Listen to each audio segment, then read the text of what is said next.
Bismillahirrahmanirrahim. La louange est à Dieu, le créateur du monde, celui qui existe sans début, sans fin, sans endroit, sans comment, et ne dépend pas du temps. Absolument rien ne ressemble à Allah, et il est celui qui entend et qui voit. Quoi que tu puisses imaginer, Dieu en est différent, et que l'élévation en degrés et la préservation de sa communauté, de ce qu'il craint pour elle, soit accordée à notre maître Muhammad Al-Amin, l'honnête, celui qui a appelé à la religion de vérité, l'islam, la religion de tous les prophètes, du premier Adam au dernier Muhammad sallallahu alayhi wa sallam. Parmi les piliers de la foi, il y a croire en les anges honorés. Les anges sont des esclaves honorés de Dieu, ils ne désobéissent pas à Dieu et font ce qu'il leur est ordonné. Les anges ne sont ni mâles ni femelles, ils peuvent prendre l'apparence d'hommes sans organe mâle. Iblis, le maudit, est un djinn et n'est pas un ange. Les anges ont plusieurs fonctions. Dieu n'a pas besoin des anges. Jibril alayhi salam est le meilleur des anges. Parmi ses fonctions, il y a celle de transmettre la révélation aux prophètes. Mikaïl est chargé de la pluie et des récoltes. Azraïl est l'ange de la mort. Il est chargé de saisir les âmes. Israfil est chargé de souffler dans le corps, annonçant la fin du monde puis la résurrection.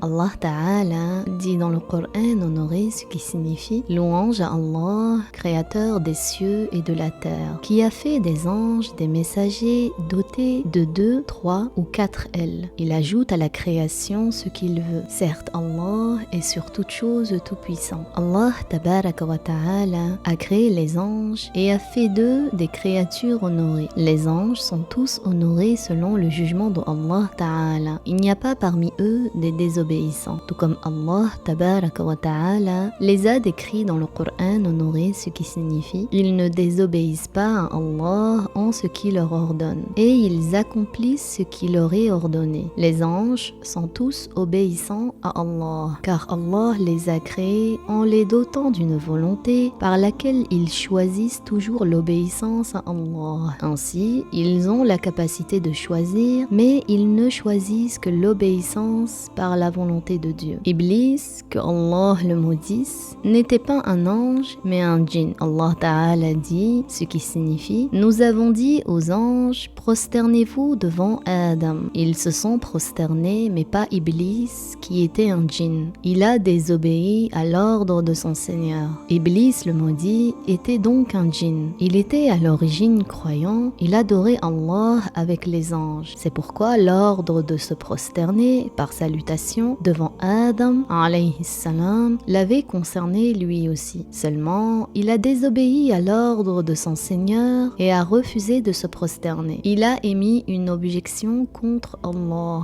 qu'Allah nous en préserve. Il a été banni loin de la miséricorde de Allah et a été maudit pour l'éternité. Musulmans, sachez que Allah Tabaraka wa Ta'ala a créé les anges à partir de lumière, tout comme le prophète l'a dit, ce qui signifie Allah a créé les anges à partir de la lumière. Il a créé les djinns à partir d'une flamme pure de feu et Adam alayhi salam a été créé à partir de ce qui vous a été décrit, c'est-à-dire d'eau et de terre. Les anges sont des corps de lumière. Ils ne sont ni de sexe masculin ni de sexe féminin. Allah a blâmé les non-croyants qui ont prétendu que les anges sont des femelles. Ils ont considéré que les anges qui sont d'humbles adorateurs de Dieu étaient de sexe féminin. Ont-ils été témoins de leur création? Leur faux témoignage sera inscrit contre eux et ils seront interrogés. Allah Ta'ala dit, ce qui signifie certes ceux qui ne croient pas en l'au-delà donnent aux anges des noms de femmes. Allah Tabaraka wa Ta'ala nous a appris dans le Coran honoré que les anges ne sont pas de sexe féminin et que celui qui prétend cela est un non-croyant. Il se peut qu'un ange prenne l'image d'un homme des fils de Adam. Ils ne prennent pas la forme de femme. Ils ne prennent que la forme d'homme mais sans appareil génital, sans les orifices de l'urine ni des selles. Les anges ne mangent pas et ne boivent pas. Les anges adorent Dieu et accomplissent les 5 prières. Quant à la parole de Allah Ta'ala, qui signifie « il s'est présenté à elle sous forme d'un être humain ». Il s'agit de Jibril alayhi salam qui est apparu à Notre-Dame Maryam sous la forme d'un être humain d'une forme parfaite. Ceci pour celui qui le voit, mais en réalité les anges prennent la forme d'hommes sans appareil génital. Les anges ne mangent pas et ne boivent pas. Ils ne dorment pas et n'émettent pas de sel. Leur création n'est pas comme celle des humains. Ils sont tous obéissants. Ils ne se fatiguent pas de l'obéissance à Allah. Allah a créé les anges sous différentes formes, mais tous ont des ailes. Le minimum d'ailes qu'un ange puisse avoir, c'est 2, mais il se peut qu'il en ait plus que cela. Il a été rapporté dans le hadith sahih que Jibril alayhi salam a été créé avec 600 ailes. Il a été rapporté que Jibril alayhi salam était venu au messager de Allah sallallahu alayhi wa sallam alors qu'il était à la Mecque. Jibril alayhi salam a dit « Demande à ton Seigneur de me voir sous ma forme réelle ». Le messager ne voyait Jibril alayhi salam que sous la forme d'un être humain ou bien il entendait sa voix sans qu'il ne voie son image. Le prophète a demandé à son Seigneur de lui montrer Jibril alayhi salam sous sa forme d'origine. Et Jibril lui est apparu de l'Est